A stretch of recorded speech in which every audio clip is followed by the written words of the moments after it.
Alors bonjour à tous, bienvenue sur ma chaîne Culture Wine TV, la chaîne dédiée à la mise en lumière des métiers de la terre et de la gastronomie. Alors nous sommes en Bourgogne du Sud, dans le Mâconnais, en Saône-et-Loire, dans le hameau de Quintaine, sur la commune de Clessay. Aujourd'hui, nous avons rendez-vous avec Jean Thévenet, l'un des 4 vignerons de ce secteur de l'appellation Viré-Clessay. J'ai choisi d'interviewer Jean Thévenet car les années passent et il me semble important que nous gardions la mémoire de votre contribution au monde viticole et particulièrement sur cette appellation.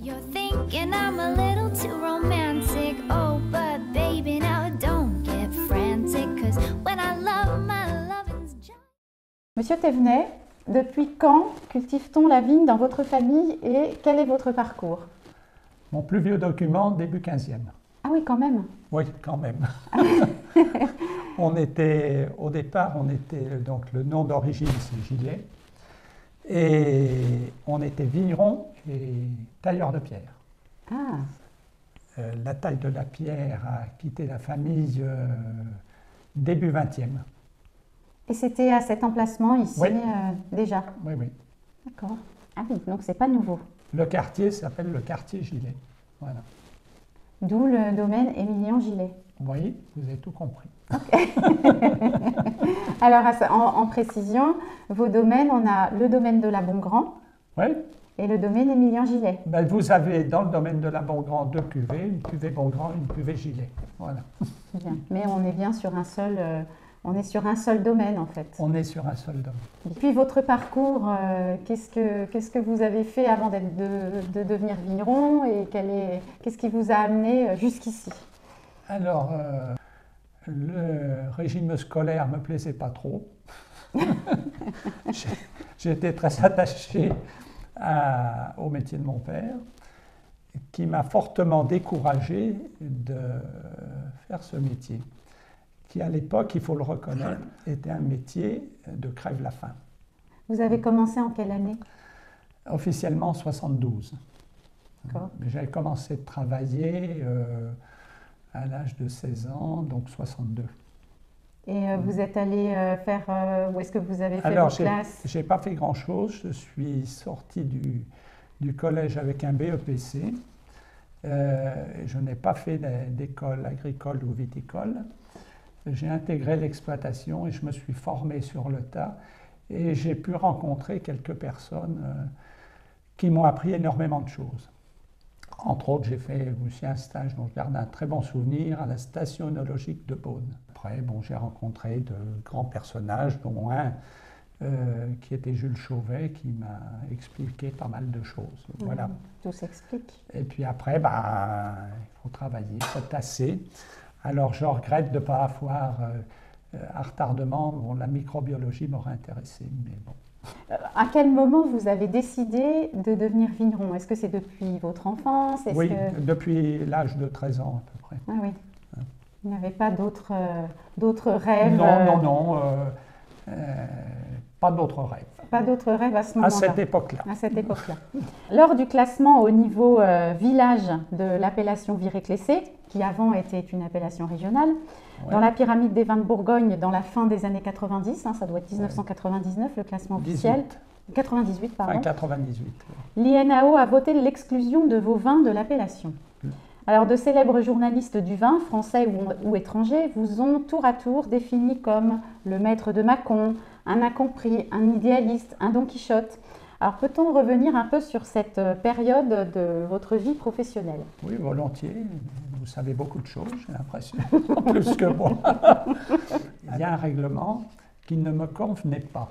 Donc, je me suis exclu de l'appellation. Ah oui, vous êtes exclu vous-même par rapport à ce règlement, d'accord. J'ai dit, c'est bon, on ne m'a pas écouté, donc autant s'en aller et faire ce que j'avais envie. Je crois que c'est Capu, le sénateur Capu qui dit ça.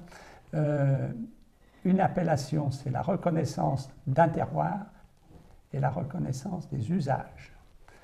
Et je pense qu'il y a eu des déviations de temps en temps, où on a créé des appellations pour relancer l'économie d'une région. Je reconnais que ça marche assez souvent. Et vous pensez que c'était le cas à cette époque-là? Je pense. Et alors, ces règles, je vais vous ennuyer un peu, ces règles qui ne vous convenaient pas, quelles étaient-elles? L'INAO voulait, à cette époque-là, pour une appellation, un style de vin. Et comme dans toute démocratie, c'est la majorité qui remporte. Comme j'étais minoritaire, j'étais donc... soit il fallait que je change de technique, soit il fallait que je me mette en retrait des appellations. C'est ce que j'ai fait tout en restant dans l'appellation Mâcon Village. Alors c'était des problèmes de maturité de raisin. On récolte des raisins à grande maturité, car c'est les usages, et non seulement ici, mais je reprends par exemple un livre très intéressant de la station œnologique de Beaune qui date des années 60 et quelques. C'est M. Michel qui l'avait mis au point, où il dit qu'il faut récolter les raisins les raisins blancs, en début de surmaturation. Donc nous, c'est ce qu'on a toujours fait, mon père a toujours fait ça, mes ancêtres aussi, autant que j'en sache. Et j'ai continué, donc je n'ai pas dévié. Alors quand il y a eu ces problèmes d'appellation, l'INAO m'a demandé d'organiser, alors l'INAO local, m'a demandé d'organiser une dégustation avec quelques collègues. Donc on a été 3 à présenter quelques vins, mais j'étais le seul à avoir des vieux millésimes. Alors quand on avait organisé cette dégustation, on avait fait des analyses. J'avais fait faire des analyses par une œnologue. Et donc on avait tous les critères analytiques. Et après, bon, la commission, il y avait des vignerons au niveau local, puis la commission INAO qui normalement était composée de 6 ou 7 personnes et qui se limitait à 3 personnes, les autres ne se déplaçant plus. Donc, on a 89, c'était un millésime superbe. Au niveau analytique, on avait 14,5 d'alcool et un pH de 3,27, je crois, et un taux de sucre, à l'époque on parlait de sucre résiduel, donc c'était 9. Un équilibre parfait, les sucres, on les ressentait, étaient intégrés, on ne les sentait pas, ça ne faisait pas du tout un vin doucereux, ce que je déteste. Après, on était remonté dans la dégustation. Alors, il y avait les 83, millésimes superbes chez nous, où on a eu énormément de pourriture noble, donc des vins magnifiques. Et puis après, j'ai remonté un petit peu et j'ai présenté un vin à l'aveugle. C'était alors, les gens présents savaient que c'était un de nos vins. Et personne ne pipait mot. Toutes les autorités n'ont rien dit. Et j'ai un collègue vigneron qui dit ça, je sais ce que c'est, ça doit être 45 ou 47. Je dis, j'aurais dit la même chose, mais c'est pas ça. C'est un 37. 35 ou 37. Et puis après, je leur présente un autre vin. Et le même vigneron, là, me dit, je sais ce que c'est, 59. Je dis oui, et j'aurais dit aussi comme toi, il en a les caractéristiques, mais ce n'est pas 59. Ah bon, quel millésime? C'est 29. Wow. Et c'était un vin exceptionnel. C'était magnifique. Si bien que l'ingénieur local de l'INAO a voulu embarquer la bouteille, tout au moins ce qu'il en restait. Et les conclusions de cette commission, suite à cette dégustation, c'est des très bons vins, mais comme il est tout seul à en faire, on ne peut pas en tenir compte. Merci donc à la commission. Donc je me suis retiré délicatement et j'ai continué à faire mon frichti comme je l'entendais, et on n'a pas revendiqué l'appellation Viré-Clessé dans les premières années. Et en 2002, le président de notre ODG, de notre association plutôt d'appellation Vireclessé, est venu me trouver en me disant il faut qu'on arrange un petit peu ça, il faut que tu intègres on ne s'occupe plus de sucre résiduel, etc. Tu viens avec nous et c'est tout. Donc j'ai intégré l'appellation à partir du millésime 2002. Donc vous aviez quand même un petit peu fait votre forte tête. Ah ben si on ne fait pas sa forte tête, autant disparaître. Si on a raison, il faut faire sa forte tête. Si on a tort, on rentre dans le rang. Mais là, j'estimais avoir raison en m'appuyant sur des usages, sur un terroir et des usages, et on ne m'en a pas fait démordre. Quelles sont les valeurs que vous avez souhaité défendre à cette époque-là? Alors, je fais un peu référence à votre production, les vins levroutés, etc. Oui. Vous pouvez nous en dire un petit peu plus? J'ai rien inventé. Je me suis toujours appuyé sur l'histoire. En améliorant certaines pratiques,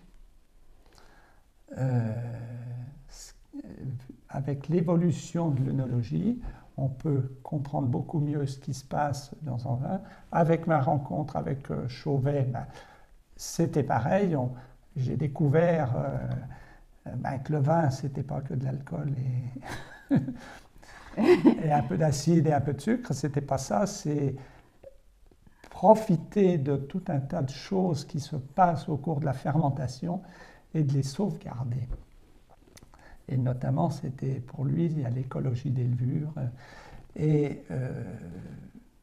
c'est pour ça que je disais, à retardement, j'aurais peut-être aimé m'occuper de microbiologie. Mais après, en travaillant trop l'œnologie, on peut perdre un peu la base du métier, c'est-à-dire le terroir, et partir un peu. Alors, quelquefois, je cite Henri Jaillet, un des plus grands vignerons de Côte de Nuit.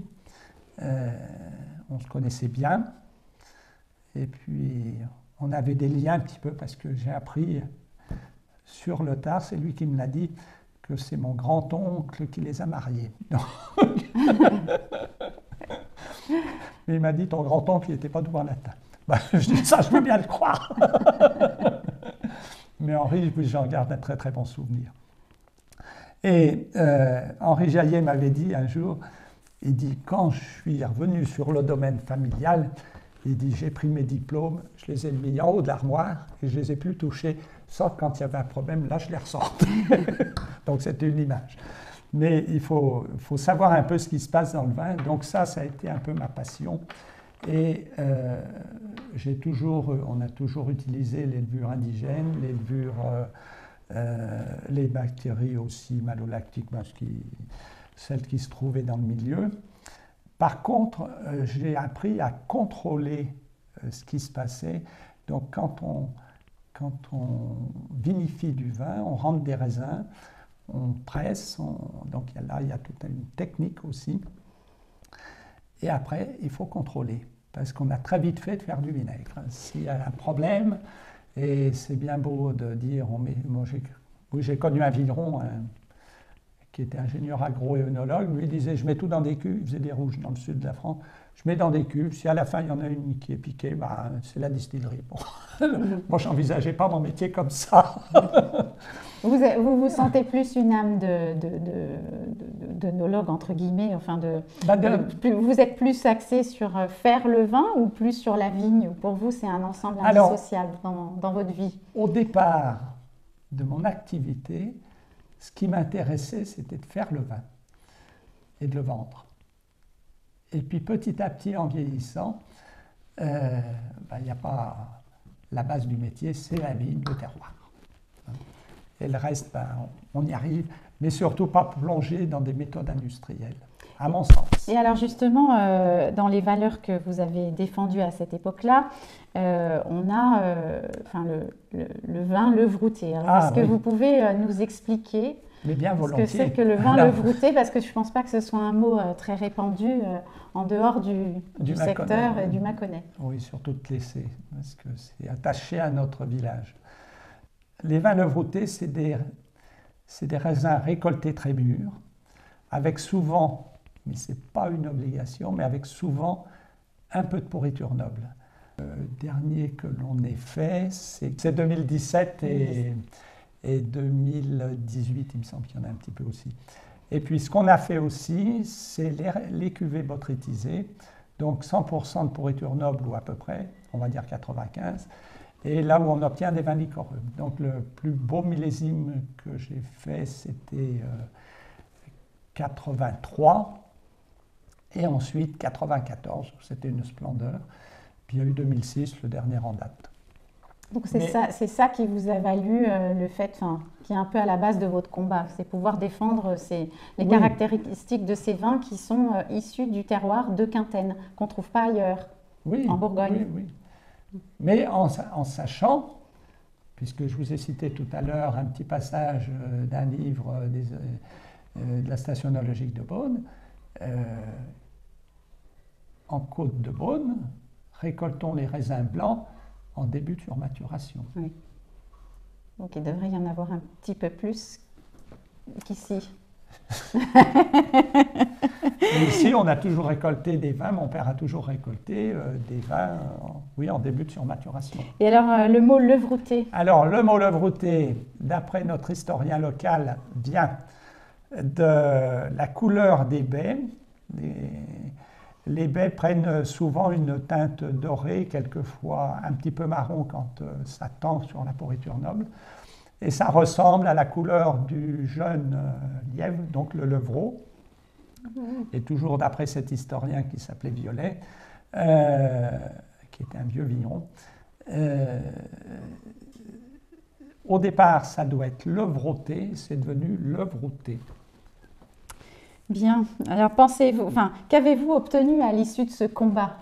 Alors, à l'issue de ce combat, jusqu'en 2002, donc on a continué à faire des Mâcon-Village. Les Mâcon-Village, on n'avait pas de teneur en sucre résiduel, donc tout allait bien, jusqu'au jour où l'INAO a voulu réglementer cela. Et ça a été valable pour toute la Bourgogne, puisqu'on ne peut pas dépasser en Bourgogne 4 grammes de glucose-fructose, qui correspond à peu près à 5 grammes de résiduel. Donc quand j'ai appris ça, j'ai dit c'est foutu. on va passer en vin de France. Et donc on a fait des pieds et des mains là. Carrément vin de France. Oui, on a failli le faire. Alors, on a pris contact avec la CAVB.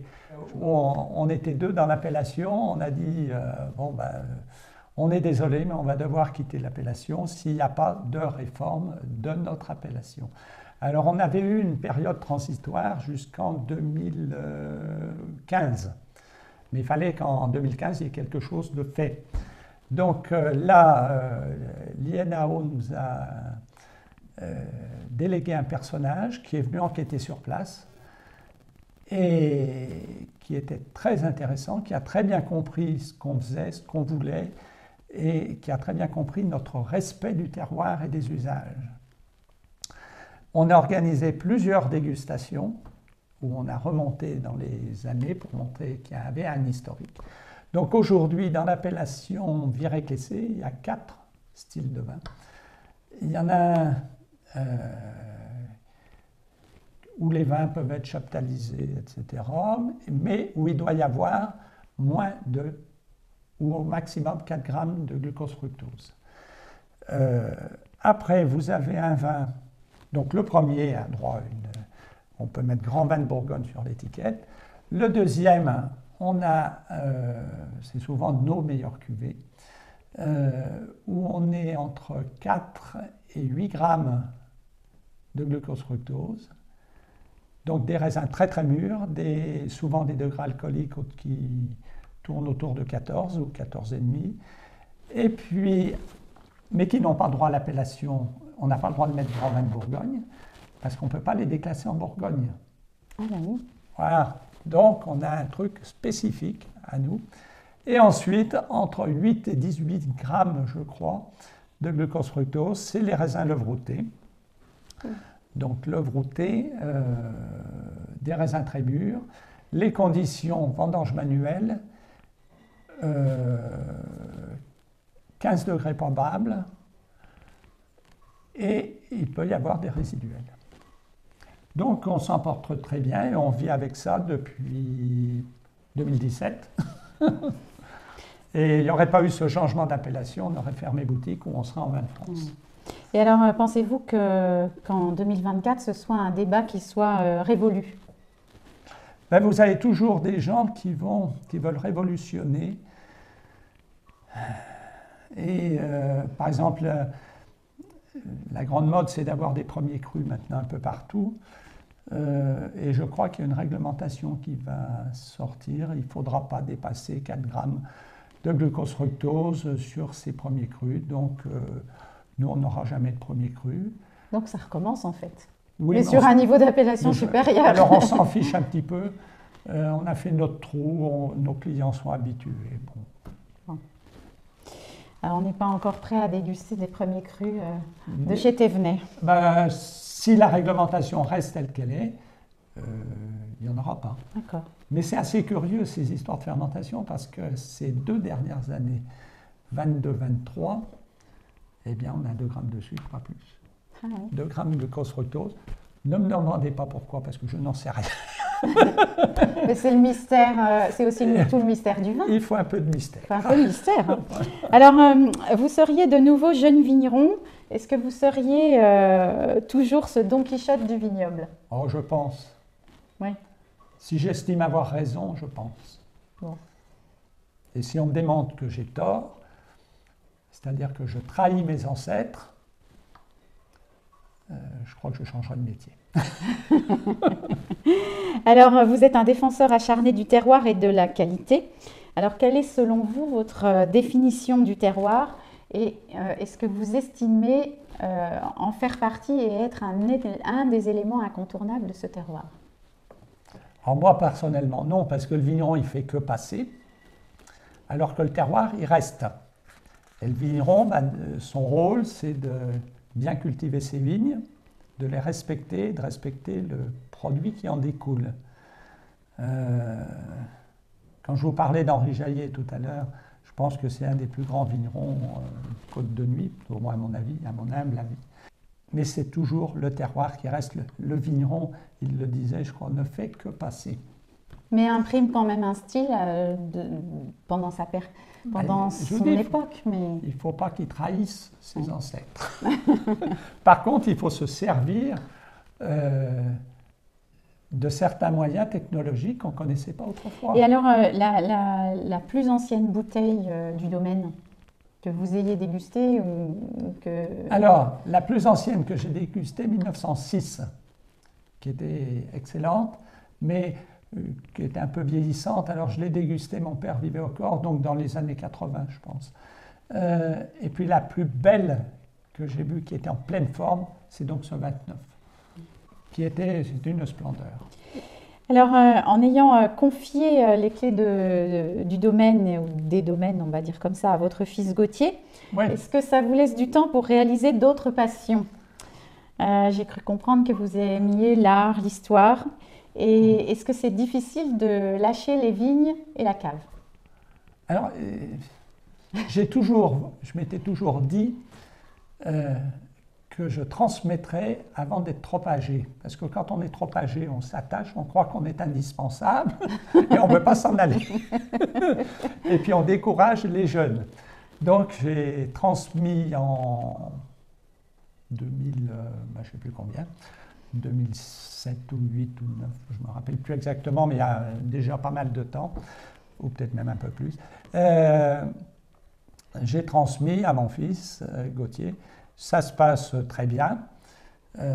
Il applique les mêmes traditions. Et je me rappelle, il avait fait une école, il doit avoir un BTS, je crois. Et il me dit, mais ce que tu nous apprends sur l'exploitation, ça ne correspond pas du tout à ce que j'apprends à l'école avec notre œnologue diplômé. Je dis, il faut me l'amener un jour. Alors, ce brave homme est venu. Je suis tombé sur un petit jeune, et puis qui m'a développé son savoir. Et je lui ai dit, est-ce que vous avez déjà mis en pratique? Ah, il dit, non, je n'ai jamais vinifié, moi. Il a fait quelques stages, mais c'est tout. C'est peut-être un petit peu le reflet du monde actuel. Ah, oui, oui, oui, oui. Mais oui, cet œnologue, oui, il était passé à côté de beaucoup de choses, quoi. C'est dommage. Mais c'était comme ça. Et alors, ça vous laisse, donc si vous avez transmis, vous avez quand même, vous êtes toujours un peu impliqué. Alors, je suis toujours impliqué. Je ne dis pas qu'on déguste tous les jours, parce que je trouve que ça ne sert à rien. Mon père dégustait tous les jours, moi je déguste rarement. Par contre, je sais à la récolte, à peu près, je sais quel vin on va sortir 2 ans après. Bon, en voyant les raisins, en connaissant les terroirs, avec les analyses, la richesse en sucre au départ, je ne me trompe pas. Mais alors du temps pour faire autre chose ou pas? Alors du temps pour faire autre chose, vous parliez d'histoire, oui l'histoire me passionne, ça m'intéresse, alors que je n'aimais pas ça du tout dans le peu de scolarité que j'ai faite. Mais maintenant, dès que j'ouvre un bouquin d'histoire, bah c'est ma passion. Emporte. Et puis, il y a l'histoire locale qui me passionne aussi. Et puis... Un livre en vue? Non, non, non. Je ne suis pas littéraire. Bon. Donc, il faudrait que vous me l'écriviez. Ah, je ne suis on en pas reparle. littéraire du tout. Alors, qu'est-ce que vous n'avez pas eu le temps de faire, en fait? Et que vous auriez Ce aimé que faire? j'aurais aimé faire à retardement, c'est mieux connaître les fermentations. Alors, je ne dis pas les maîtriser, parce qu'on ne les maîtrise pas toujours, mais à comprendre ce qui se passe. Alors, j'y suis arrivé un petit peu, il y a certains trucs, par exemple, j'ai mis une technique un petit peu au point grâce à Chauvet. Chauvet avait fait une expérimentation avec des fermentations à différentes températures.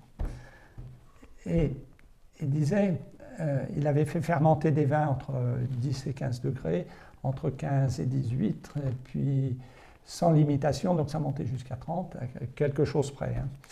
Et il a redégusté les vins ensuite, et il a dit plus le vin fermente à basse température, meilleur il est. Alors il faut aussi que la fermentation puisse se passer, donc que les levures soient aussi en bonne forme.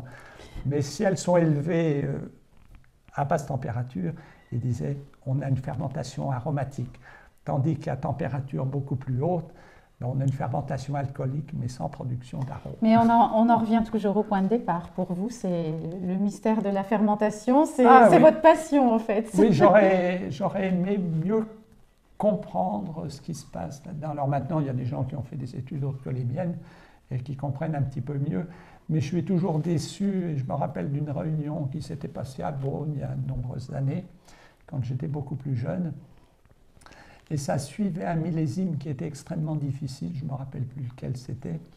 Et c'était l'interprofession qui avait organisé ça, savoir s'il fallait financer des recherches sur les fermentations. Donc moi j'étais tout à fait favorable, mais très vite c'était pour sélectionner une levure. Ouais. Une ou 2 ou 3 levures. Alors là j'étais moins favorable. Et puis il y a un imbécile du nord de la Côte d'Or qui dit mais il faudrait peut-être sélectionner un millésime, une levure pour les grands vins puis une autre pour les petits vins. Alors c'est quoi un grand vin et c'est quoi un petit vin? Un grand vin, c'était une levure qui puisse fermenter à des degrés un peu élevés. Alors comme je savais un peu ce qui s'était récolté l'année précédente, je lui ai demandé quel degré probable il a eu à la récolte. Alors, il ne m'a pas répondu. Mais mon voisin me dit, je peux vous le dire, parce qu'il a dû récolter des 10, peut-être 10, 11. C'est tout. C'était une année, il pleuvait tout le temps. Et en rouge, quand il pleut tout le temps, c'est vraiment pas facile. En blanc, on peut se permettre quelques fantaisies d'attendre, mais en rouge, quand la pellicule est abîmée, c'est un peu la cata. Et alors, ça, c'est au niveau professionnel, mais est-ce qu'il y a peut-être des voyages, je ne sais pas. Je n'aime pas voyager. Ah. Vous n'aimez pas voyager? Non. Bon, alors vous êtes ancré dans votre terroir. Je dis que je ne suis rien que bien chez moi. Alors, je ne voyage pas pour plusieurs raisons, parce que je n'ai pas le temps, pas les moyens, et je ne pratique aucune langue étrangère. Donc, je reste chez moi bien tranquillement. Ancré dans son terroir. Oui. Et alors, le pire millésime de votre carrière est le meilleur?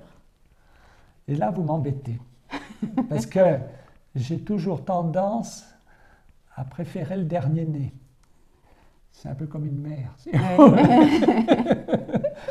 Et de très mauvais millésimes, le plus mauvais de ma carrière, depuis 72, non, il y en a un qui me plaisait moins que d'autres, c'était 88, où on n'avait pas une grande maturité et on s'est précipité pour vendanger le premier jour parce que la météo, oui, annonçait du mauvais temps pour la quinzaine qui suivait.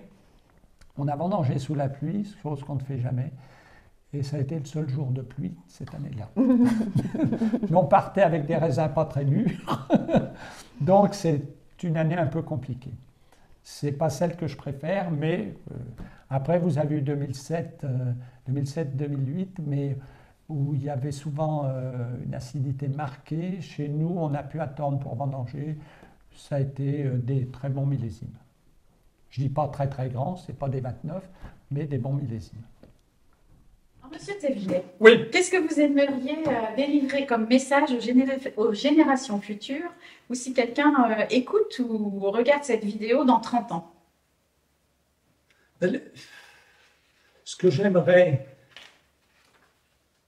ou ce que je souhaite pour les futurs vignerons, c'est qu'ils respectent leur terroir, qu'ils le trouvent déjà, qu'ils le respectent, qu'ils fassent du mieux possible.